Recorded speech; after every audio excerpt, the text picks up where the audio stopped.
What's up, everybody? Welcome back to another great edition of No Love Philly, the podcast dedicated to artists, activists, musicians, comedians, breweries. Basically, dude, if it's going down in Philly, if you're playing, performing, doing something awesome here, we want to talk to you. This week, we've got a great episode for you. We've got Zymotic Flow and PrimaDonnaz. Zymotic Flow is a very cool little trippy band. They're doing a lot of things here. You can usually check them out playing at the Grape Room. They've been around for a long time, but even longer than that, you've got PrimaDonnaz. PrimaDonnaz is I don't know how to describe them. They're like punk, but like not, but like awesome, but like Iron Maiden. They've got so many influences, and they've been around the scene for like so long, and they know so much, and they've seen it change so well. One of the dudes, they talk about everything from scoring free guitars on the side of the road to one of their members playing for Guns N' Roses one night and a dive bar the next, or opening for Guns N' Roses rather, and then playing a dive bar the next night. They're just very super cool dudes, man. I really hope to get them on for a longer podcast. It was an awesome interview. They'll be the second ones on here. So next up, we've got the show list. You got Sister Hazel going down September 21st. That's going down at the Block at Harrah's. Tickets are $25, and they're still on sale. You should grab them for your 90s nostalgia needs. A big thank you to Not a Real Promoter Productions and Gravity Given Productions for allowing us to cover the end of summer festival at Dave & Buster's. That's where all these interviews are coming from. And Gravity Given is the one throwing the Sister Hazel show. So make sure you check that out. We also got some really good news, man. We are going to be covering Tooth Grinder, and we're super excited about their show. They're going to be I believe they're on tour with Between the Buried and Me, and we're just super thankful to have them on. Their album Masquerade was released January 29th. They are going to be at 921 as well at the Theater of Living Arts with Between the Buried and Me, Polyphia and the Contortionist. Yeah, man. So you want to make sure that you pick up their sophomore album that's going to be released this fall via Spine Farm Records. And don't forget their first album, Nocturnal. You also have UFO performing 9/26 at the Theater of Living Arts. You've got Lord of the Lost with Underground at Underground Arts on 10/6. You've got Guar 10/29, dude. What can you ask for a better pre-Halloween show than Guar? That shit's kicking off at the Trocadero on 10/29. And that's what we've got for you today, man. I hope you guys enjoy these two interviews. I thought they were really fun, really cool. Both bands are just super awesome people. We look forward to interviewing them both in the future. Super excited to have PrimaDonnaz on. I just thought that they were just an awesome Philly band and just something neat to hear from. So with that being said, man, thank you very much, and enjoy these interviews. Check. All right, man, and we are on, brother. So fucking A, I forgot the name of your band already. Go for it. We're called Zymotic Flow. It's ZYMOTICFLOW. My name is Eric, and I have Craig and Danny with me. Craig is the bass player. I'm Craig. I play bass.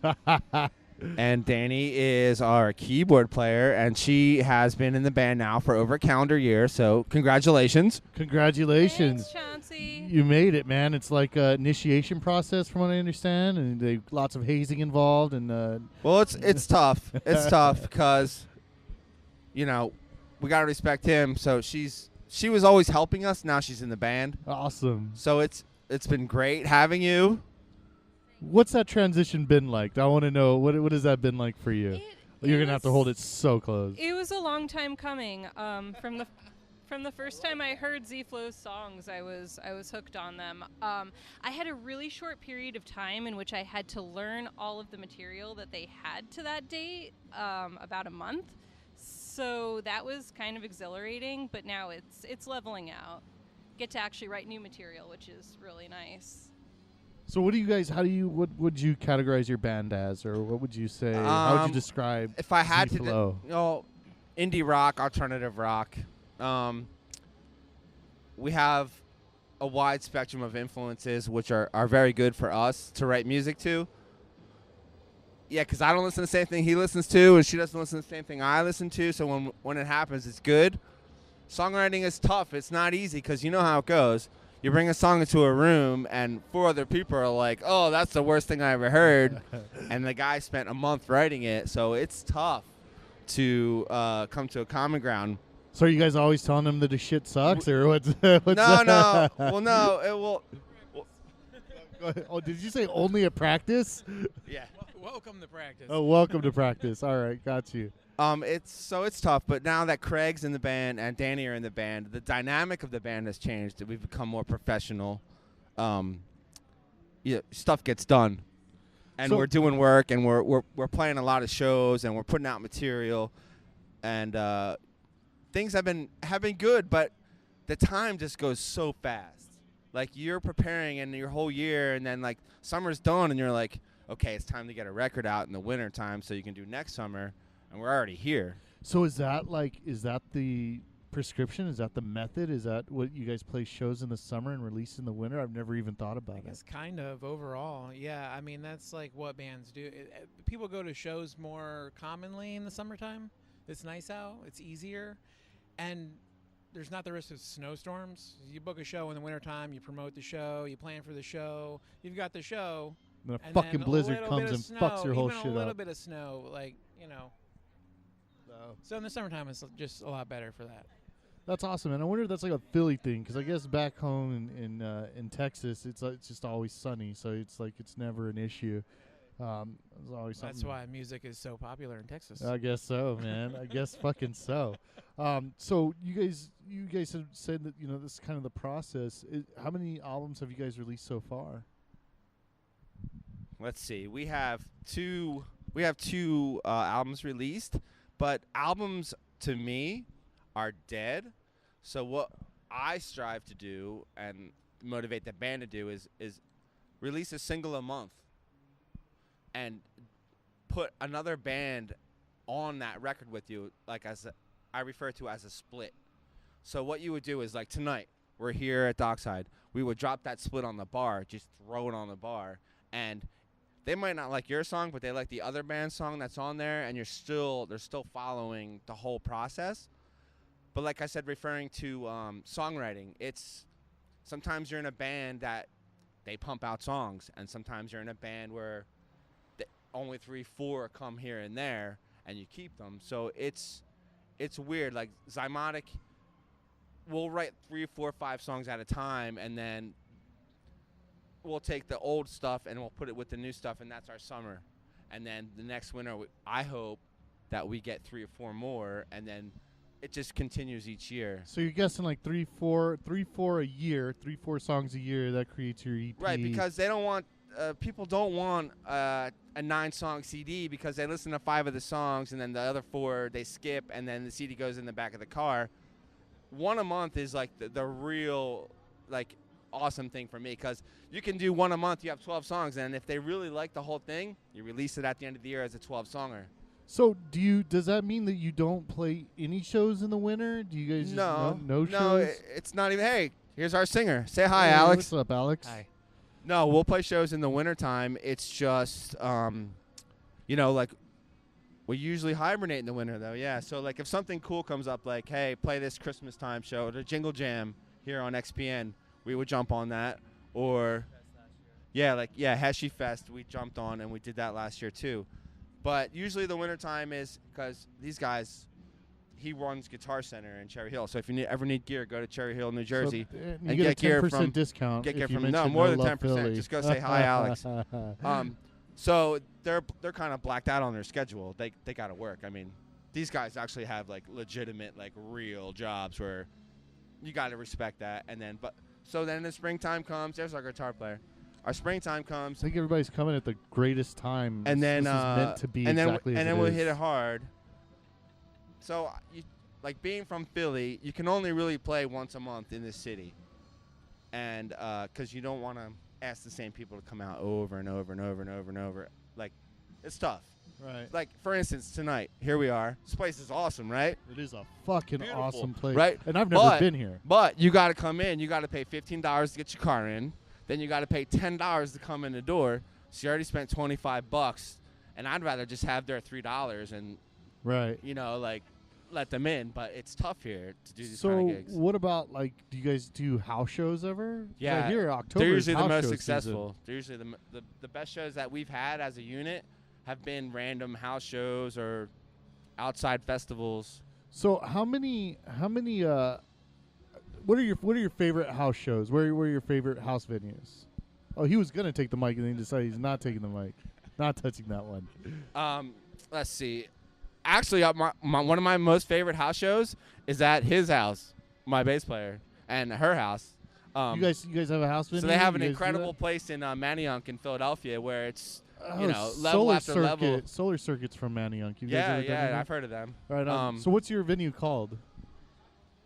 It's just the it used to be called something else, because our bass player was in a successful Philly band before. It used. Now it's called the Traveler's Gem. In our spare time, we actually host an Airbnb. So Oh no shit. when we have house parties, we shut down the Airbnb, throw up like cool plastic wrap on the walls, black lights. Whoa. Turn it into a poppin' party. Now I want to see this place. So we're talking bubble wrap, fucking lights, fucking. That's awesome. I see. What I think you should do is Airbnb, free show. Right? They get a free show out the deal. Who's gonna complain about that, right? We can expose these kids young, right? What about Mike? We just played that party at Pat's house. That was a lot of fun. Oh yeah, so this is awesome. There's a place in Gladwin, PA. It's right up the turnpike here, or whatever they call it, the expressway, and they call it Naughtyland Ranch. Naughtyland Ranch. Right. So this guy's got like an awesome house, a detached garage, a whole like setup, pool, basket, whatever you want. It's like the perfect musician's day off to go to his house and play. The mansions at Gladwin. It's nice. So the Naughtyland was Naughty- fun, but Tell me about that show though. No. We Like, had you it- we can't had tell it- me about a place called Naughtyland. Right. So And where's his fucking mansions and be like, oh, it was fun. you can only Fuck that. imagine. Yeah. It was funny, yeah. So they lost power that day, so we played on a generator. And at the Of course. end, Just have a fucking generator there. at the Go end ahead. of every song, about like 10 seconds before it was about the end, all the power would cut out to the joint, and we'd have to like bow out of that song and then restart the generator and then replay and then start a new song. It was a lot of fun. That's awesome, man. So was it naughty? There it was naughty definitely things? naughty stuff Oh, happening. Yeah, nice, yeah, dude. yeah. If the longer you stayed, the naughtier it got. So yeah. Fucking Gladwin, man. So there's Gladwin, freaks PA. in Gladwin. Yeah, That's it's like awesome. it's I not. know far where the from fuck here. it is. I Yeah. know exactly where it is. Yeah, it's like you make a left and you go up a hill and there's this house. And Hey, it's- so your bandmates seem so chill and you seem so intense. How the fuck do you guys work with this dude? You guys are so mellowed the fuck out, all three of you. Yeah, I don't know. I've been in the band. I'm the second longest. Second longest. So our guitar player and I started this in 1999. Fucking We shit. were 23 when we started. But I went to college. The band broke up. This is a crazy story. I love it. Tell 15 me. years passed. I moved home. So 2001, I moved to Colorado, and I spent a lot. We broke up. The initial Zymotic Flow broke up in 2001. I moved to Colorado. I went to college, got my degree, got a job, and then my mom got sick, and I moved home in 2007. And then my license expired, and I had to go to DMV. I go to DMV. I look over, and the old bass player, who is not here with us now, is standing next to me, and he looks over at me and goes, "You still play?" And I'm like, "I haven't played my drums since I left," so it had been 9 years since I touched a drum set. We got back together. We had some practices. We got a show at Dobbs in Philadelphia on New Year's Eve, 2009 into 2010. And then I wound up never leaving Dobbs. I worked there every day after my first show there. I just never left. I just stayed and stayed and stayed till they gave me a job. We went through a couple singers. Alex finally joined. We went through a period of time where our bass player was just not wanting to do it anymore, like our original singer. Craig came involved, and then we went through 3 or 4 keyboard players. Now Danny is here, and it's been 20 years almost since I've been playing in bands, and here we are. Dude, that's I'm curious. With so many members being in and out, do you guys still play the old songs? I mean, did you have to? No, we don't. He said that with My- fucking pride. My first show, I think we played mostly old tunes of theirs that I had learned from a CD that they gave me that we practiced, but we began writing right away. you did have that one idea immediately, which is sounds. Yeah, and we played that at our first show. So the band, and he's like, I got this idea. I knew it was going to be okay. yeah, it was really cool. We wrote a bunch of songs, and we still play a lot of them in rotation, you know? Like in 5 years deep now. Yeah, something like that. Yeah. We're going to actually play a new song tonight that we've been working on for a few weeks, maybe a little bit longer than a few weeks. Takes us a little bit to iron out the details, but That's we what have a lot this of dude fun. was saying. He said that. You know, yeah, sometimes it comes easy for people. Sometimes you got to work. We're one of those bands that works. They're all naturally gifted. They can, he can play any instrument. She's crazy. He can play any instrument, sing. It's just so.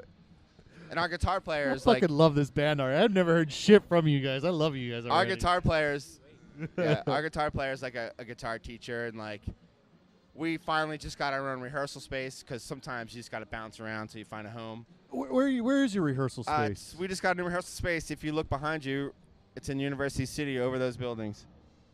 No so shit. it's not far from here. So when you're talking about a rehearsal space, man, what does that run a month? For us, it's $400 for us. Fuck. But I play in another band, so they eat a little bit, and everyone else is welcome to do whatever they want and do other projects, and that all just comes together, as long as it's in the family and it's not we're just not whoring a room out to another band who's just going to disrespect the room. Right. It's actually amazing because the creativity goes through the roof because you're not just maintaining your set. You know what I mean? Like you go Right. to practice and you got 3 hours to play. You look at the clock. Now we can just go to the room. We can hang out. If the singer wants to go home because his voice hurts, the band can still play. You know what I mean? Like Was that a dig? Was that no. Was that Is that a dig? I still love you. fucking we were talking about, it takes a long time to write a song. You guys write about 3 to 4 songs out. I asked about an album. You say fuck the album. So I guess the only way that I can ask is how many songs do you guys have out right now? That you can listen to online. Yeah, like if I fucking looked up your discography. You can hear maybe 5 or 6 recorded tracks from Fords that are like super pro. Me and Don did a 2-song Christmas EP like 2 years ago that's also like available. Christmas carols or Yeah, in the style of Zymotic Flow. It's pretty rad. I can't wait. You can check it out on our SoundCloud, Zymotic Flow, obviously. But yeah, so maybe 6 pro recorded tracks and then that little EP that we made in my room. Right on, man. So where are you recording? We record at Forge with Rondi Silvestro. Right on, man. It's we're at Orland, PA. It's super pro. I mean, they sound great. They work real hard, and everything sounds awesome that we do there. So is you guys pretty sold on this? You guys want to be musicians for life? Is that your goal? Is that We just want to have fun and play rock and roll. We're friends. We hang out. We play rock and roll. We play shows in the city, and just trying to have fun. That's awesome, man. Out of town shows, you guys got? Yeah, we've been doing that a lot lately this year, just because it's like Chauncey said, it's hard. You don't want to oversaturate the scene, but playing live is so much fun that we like to take on some other gigs that are around, but not too far, but outside of our comfort level. And that's we've done a lot of that this year, and it's been pretty cool. We've gone to a lot of cool places, weird breweries and weird festivals and all that kind of stuff. Fuck no! Tell me a great festival story. Passing. I got one. She looked like she had one. Do you got one? So Yes. Yeah. Yeah, all great stories start off with so. we played a festival called Hollystock last summer. Oh my God. Super fucking cool. It was my second show. It was 100 degrees. I shit you not.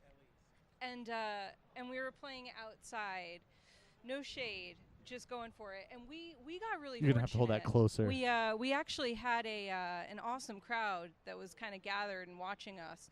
A lot of the bands, unfortunately, it was like really warm, so they didn't have as much of a crowd. But despite the heat, it was an awesome show. Awesome, man. Well, that's great. Fucking, any other crazy stories that you guys would like to share? Oh, there's so many.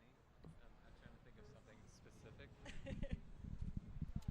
Anything at all, man. It's got to be. Okay, this one time me and Don were playing, we opened for Zach Myers, who's like the guitar player from Shinedown, and it was like supposed to be an acoustic set, so we had this great idea that we were going to bring a candelabra on stage. No one does that. It was like super intimate. We're both sitting down, super quiet in the room. Like it was packed though, because this guy, I guess people like this band Shinedown. And we're going through our set. We're like, 30, maybe 35 minutes in, and the candelabra set off the fire alarm in the middle of. I think we were covering like a Red Hot Chili Peppers song or something at the time, and no one knew what the fuck was happening. So Chauncey, and you can watch a video. It's on YouTube. Chauncey walks up on the stage and he just looks around like a deer in headlights. And then our bass player runs up on stage because they were in the audience just hanging out because it was just me and Don. And they're both on stage like, I can't really figure it out. And Don turns, he's like, maybe the fucking fire. Like, that's literally on stage right now. So we got that out. That was pretty funny. I can't think of anything else off the top of my head. You have anything, Craig? What do you think? You got something for us? Can't think of anything. All right. Well, check it out, man. Is there anything you guys would like to say, promote? People want to hear you. Where do they do it? Now's the time to do it, man. What do you guys want to plug? Zymoticflow.com is probably the best way to follow us, or Facebook, obviously. Twitter, all the usual internet sites. If you want to hear the band, SoundCloud.com, Zymotic-Flow, I think is the direct link, but you can also get it from our website. Other than that, we'll see you around. Awesome, guys. Thank you so much for your time. I Yeah, really thank appreciate it. Fucking look forward again. Like I said, I haven't heard you guys. I love you already. You guys seem like some cool as fuck people, and I'm just happy that I got to interview you. Thanks, man. You bet. Hello. We're golden. Cool. All right, man. So here I am with fucking PrimaDonnaz. Why don't you guys start off with names and instruments? Mikey PrimaDonnaz, lead vocals. Kenny Lasso, bass, backing vocals. Damien Monte Carlo, drums. Matt Flanagan, lead rhythm guitar. Matt Flanagan sounds like a Simpsons name or something from like fucking No King doubt, of the Hill. I got cut from the cast, Oh, actually. you fucking yeah, the assholes, Simpsons man. cast, they cut I hope me. you're getting royalties from something at least for fucking right, man. Dude, you guys put on an awesome set here tonight at end of Summerfest. Is that right? Am I saying the right name? It's correct. It's a dual con, which Rob Kahn has started. This is the third one, I believe, and it's in coordination with Dockside Bar and the Summerfest. That's awesome. So I got here early. You guys were here early, and I saw you guys drinking, and then I started wondering, was this the plan? Play early so that we can drink earlier? It was not. I don't think we ever really know what time it is when we're on stage. Drinking is always in the plan somehow, All right, whether it be awesome. midnight or 7 o'clock. So what? So we do feel better that it's dark out when we're doing it. Right. So we We feel like playing, then we'll start. Right. They knew we were going to drink, so that's why they put us on this early. That was a smart thing to do, man. Well, Mikey with a Jack and Ginger. All right, now it's time to it's drink. happening. It's happening, right? Well, you guys definitely fucking.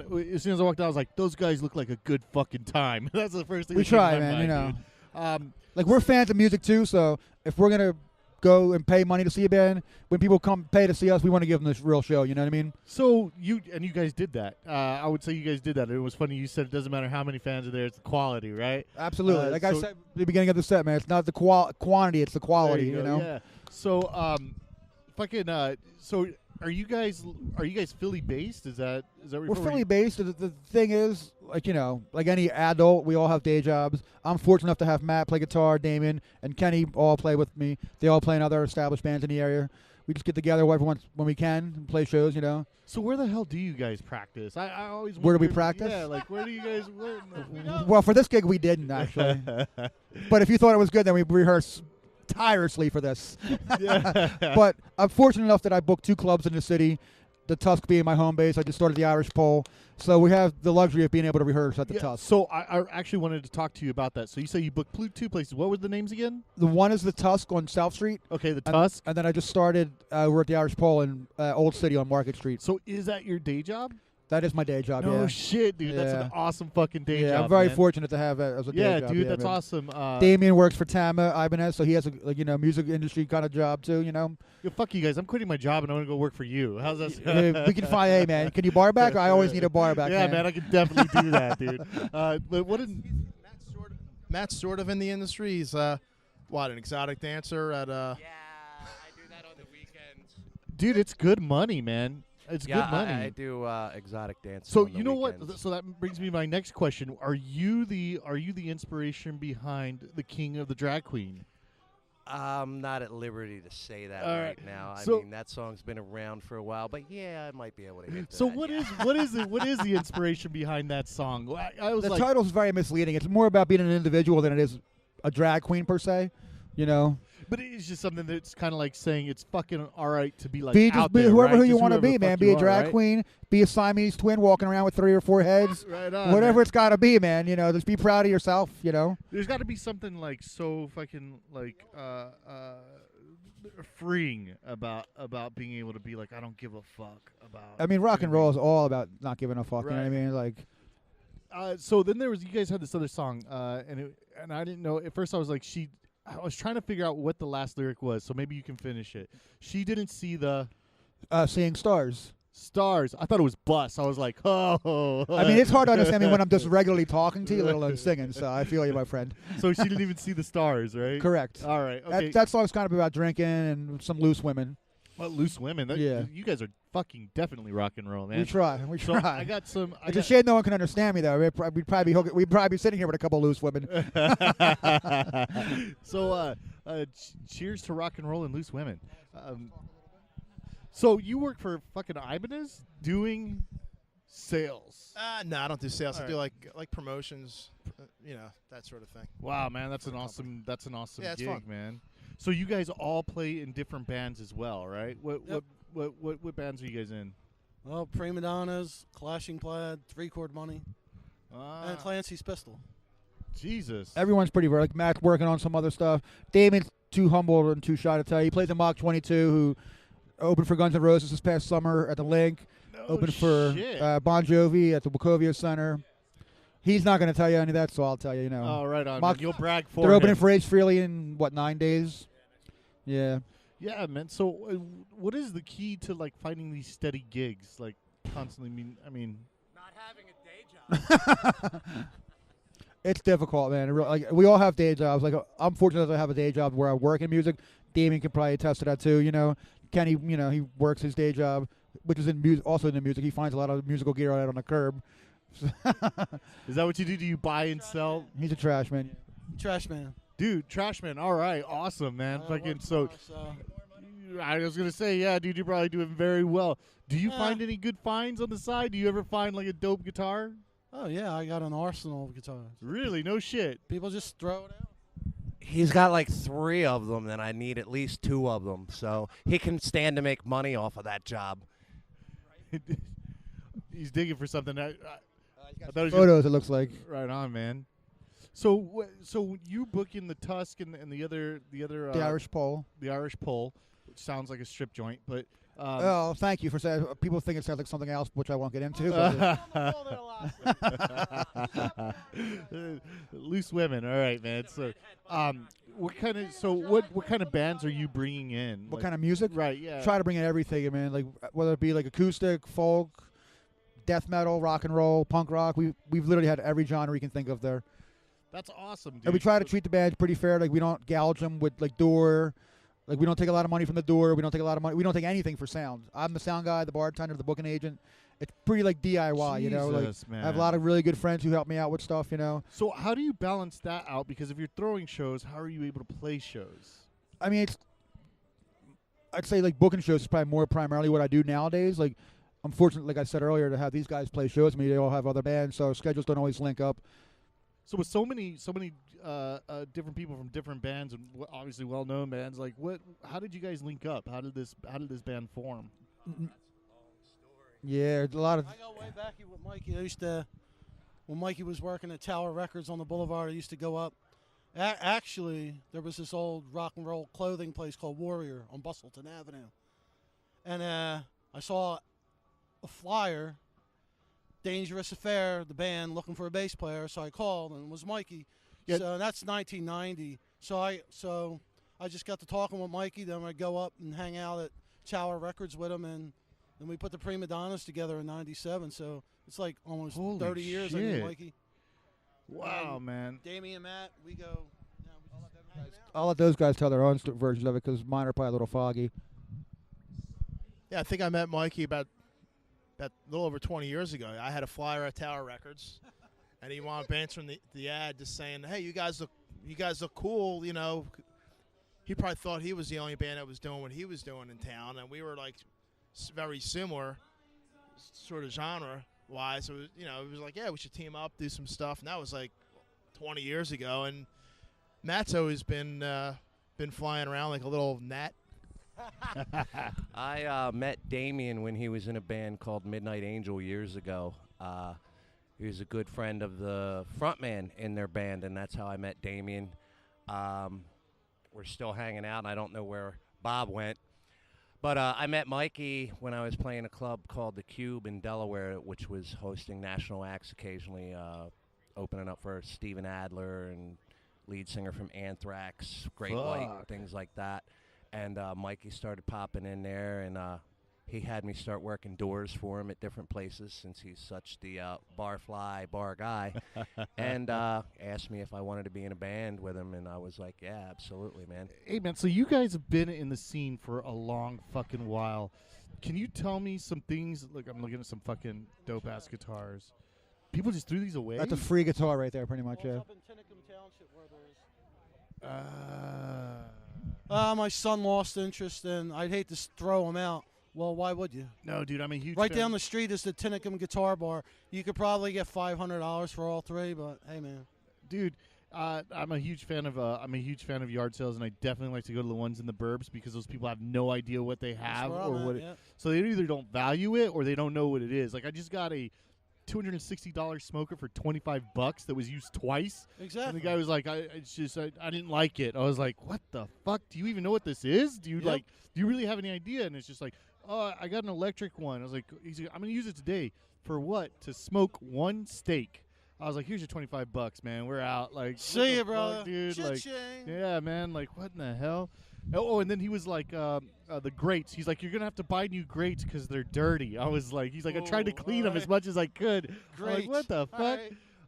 So, but you guys have been around. You guys are fucking legends, basically. In my mind. What are some of like historic moments that you can kind of recall in the scene? Like, what For me, like growing up as a kid, I'd go to the Empire Rock Club, seeing Cinderella before they had a record deal, Britney Fox, like all the hair metal bands, which I grew up listening to. Like to think I'm pretty open-minded musically, but like seeing some of like my favorite bands make record deals and go places. Like even for Damien, like he's like I consider a very good friend of mine. Like always super proud of him when he gets those big shows.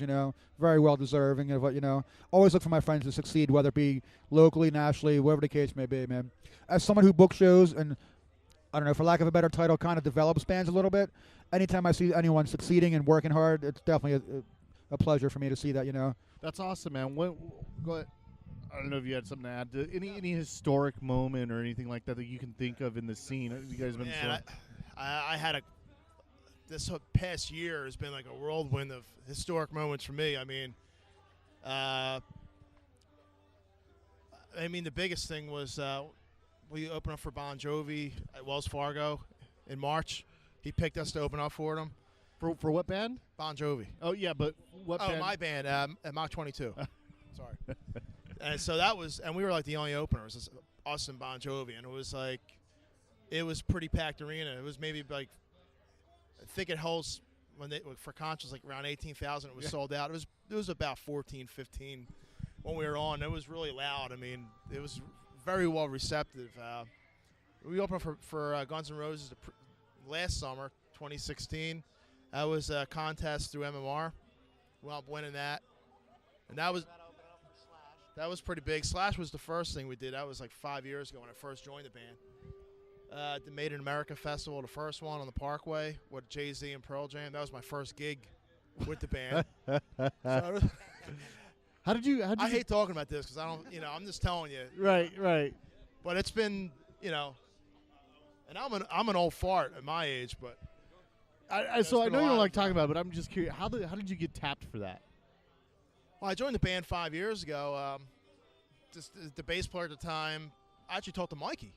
And it's like, you know any drummers? And Mikey recommended me for the band, and I've been with the band since, August of 2012. But it's just been always like, there's been some down moments too, but it's like, it's why I always say never quit. If you believe in something, don't quit. 5 years later, I'm still with the band, and now things are really starting to work, So that's crazy. So you don't, and you correct me if I'm wrong, but you don't give a fuck. Like, you'll play in front of 14,000 people or 15 people. It matters shit. We opened up for Guns N' Roses, my band Mach 22, and that was on, I think that was like on a Wednesday.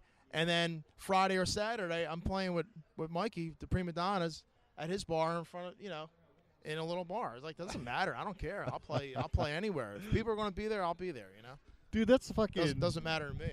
And that's what it's all about. People have like these attitudes, like, oh, I don't want to do this, I don't want to do that. But if people are going to show up, even if there's 10 people and you make 3-4 new fans, they'll tell 5 of their friends, and then it just kind of keeps on spreading like a virus or something. It's people don't understand that. It's just it's a slow climb, but it spreads like wildfire if you're doing something right. I mean, if I didn't think we were doing anything right, if I thought it was like we keep on seeing the same 10 people at every show, I would have quit years ago. But I saw that it was a steady climb. That's like, if I had to tell a young band, if you see that people coming out to your shows, stick with it. Don't give up. It takes a while. Don't get discouraged. So I'm obsessed with the house show scene, man, and I'm just wondering if you guys can tell me, being involved in the scene for as long as you have, kind of like, when did you guys see that start happening, or was it already built in when you guys were starting me out? as someone who works as a person who books bands and shows, I mean, my whole analogy is, like, I think the bands need to be treated a little more fairly. My whole analogy with that is, like, if you open a music venue and your primary reason to make money is to have music, then you should be in charge of paying the sound guy and the door guy. Like, if I go to a restaurant and the bill comes out and the guy says, hey, man, I had to charge you extra $20 for the chef. It's like, well, wait a second. You opened a food business. You should have a chef. I think it's very similar in where if you open a music venue, you should be responsible for those costs. And a lot of bands, they pewter out because they bring all their friends out to these shows, and then at the end of the night, they're getting paid $15. It's like, well, we had to pay the sound guy, the door guy, and then we get our 10%. It's like, so what's the point of even having a cover? Like, if we're going to make $15, you know what I mean? And if I bring all the people to play and all the other bands bring nobody, I just paid for everyone to play, So I think there's some different there needs to be some different practices, I think. I guess I'm asking is, when do you think, so obviously that mentality completely exists and 100% fair, but when did you see that, when did you see people start turning away from clubs and start actively using their houses as venues? Or was that already happening when you were integrating I think it was into probably the scene? starting a little bit, yeah. That's Oh, kind of why shit. I'm a guy who comes from a band mentality, so I was like, I got to do something to where I can make it where bands are getting paid what they deserve, But I think people just, like, I'm sure every guy here can tell you, every guy in every band here could probably tell you that, like, hey, man, we're breaking our asses to bring people to your club. We can't make people come, but when we do make people come, we should be compensated some way, So let me go ahead. No, I actually think what it is with a lot of things, it's not about the money you're making. It's about hanging out with guys that you love playing with.